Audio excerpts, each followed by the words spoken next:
What a breaking news! Day 3, Prince Harry, Duke of Sussex, arrives at the Royal British Legion Centre for Blast Injury Studies at Imperial College London. Prince Harry, Duke of Sussex, arrived at the Royal British Legion Centre for Blast Injury Studies at Imperial College London on day 3 of his engagements, and the very air seemed to shift as he stepped onto the scene. There was no pomp, no forced ceremonial stiffness, but a sense of purpose, compassion and authenticity that has long set him apart from the stale, scripted image of the monarchy he was born into. Harry is not just another royal ribbon cutter. He is a man who has built his life's mission around service, human connection, and the unwavering defence of dignity, particularly for those who have been wounded, scarred, or overlooked by society.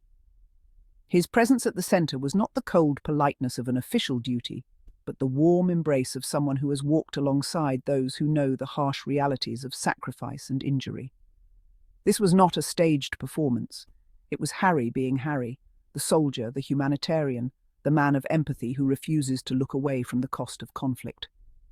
From the very moment he arrived, every gesture spoke volumes. Dressed in his usual understated yet sharp style, dark jacket, crisp shirt open at the collar, trousers tailored enough for professionalism but relaxed enough for approachability, Harry did not arrive to dominate the scene with royalty. He arrived to connect. The sequence of images captures what words often struggle to fully contain. Harry engaging not as a distant figurehead, but as a brother in arms, a fellow human being who understands pain and the triumph of resilience. He greeted the gathered individuals not with stiff handshakes that end as quickly as they begin, but with genuine embraces, strong eye contact, and that familiar warm smile that seems to dissolve formality and build instant trust.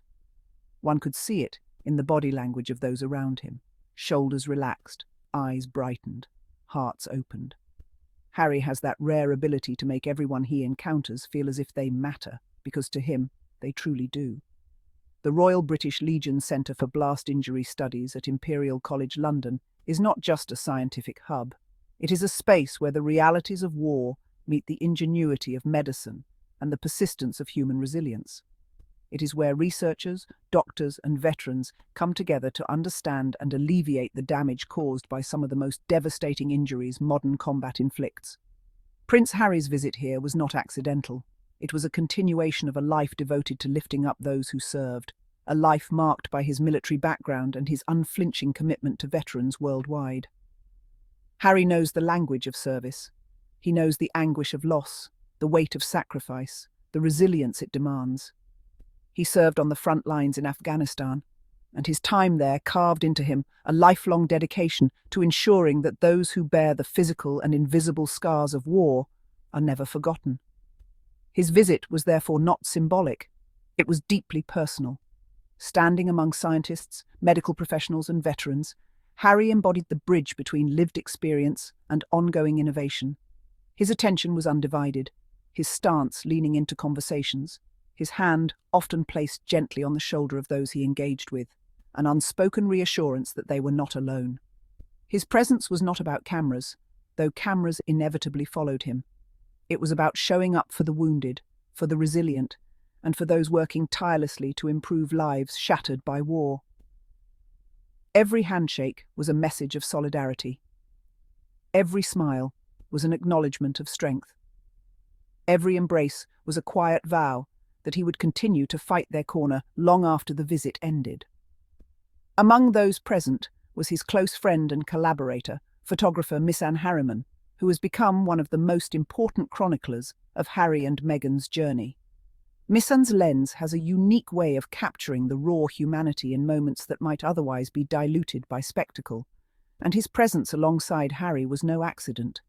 The trust between them allows for a portrayal of Harry not as a distant royal figure, but as the man he truly is, grounded, compassionate, and deeply committed. With Miss Anne there to document the day, the world was not just shown images of another royal event. They were given windows into the authentic heart of Prince Harry's mission. The compassion Harry brings to his engagements is not rehearsed. It is born from experience.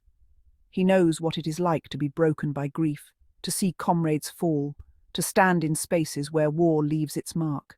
That is why, when he visits a place like the Royal British Legion Centre, it carries weight beyond the ceremonial. He does not come as a figure to be admired from afar. He comes as someone who has lived enough to understand, enough to feel, and enough to dedicate his energy to uplifting others. The centre itself represents innovation and hope, a place where minds and hearts combine to create solutions for the most challenging injuries soldiers face.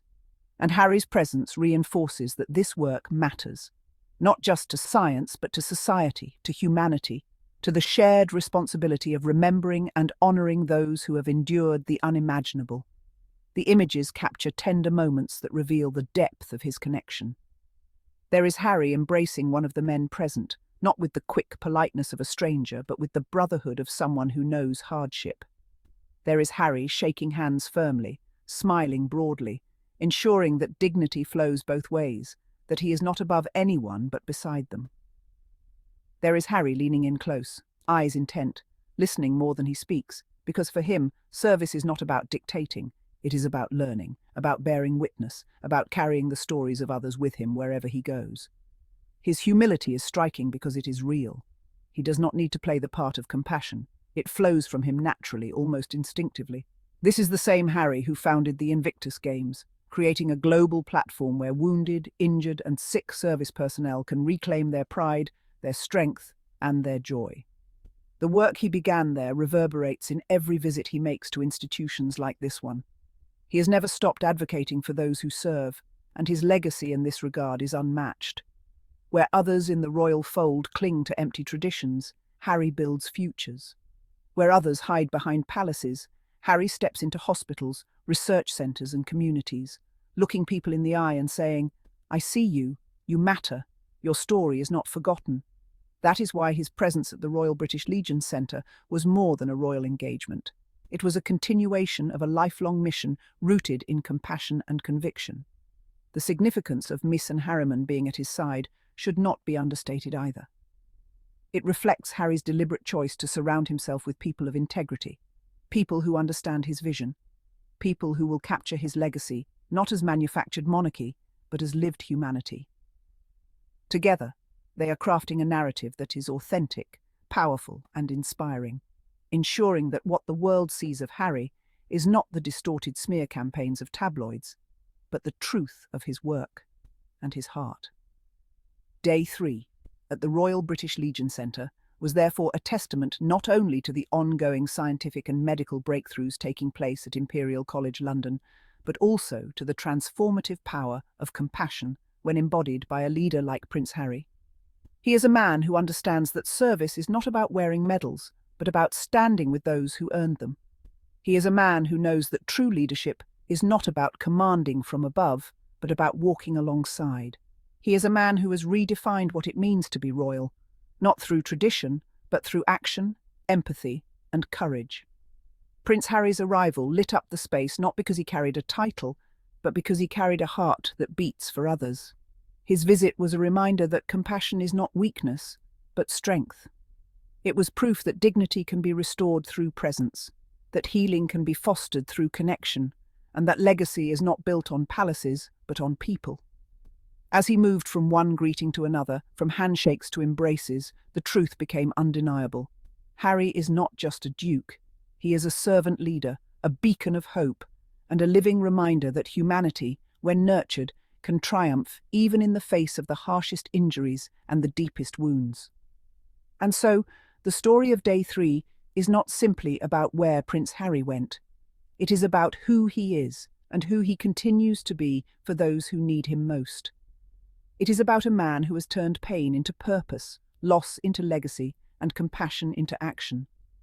At the Royal British Legion Centre for Blast Injury Studies, surrounded by scientists, veterans, and trusted friends, Prince Harry once again proved that service is not a duty, it is his very essence.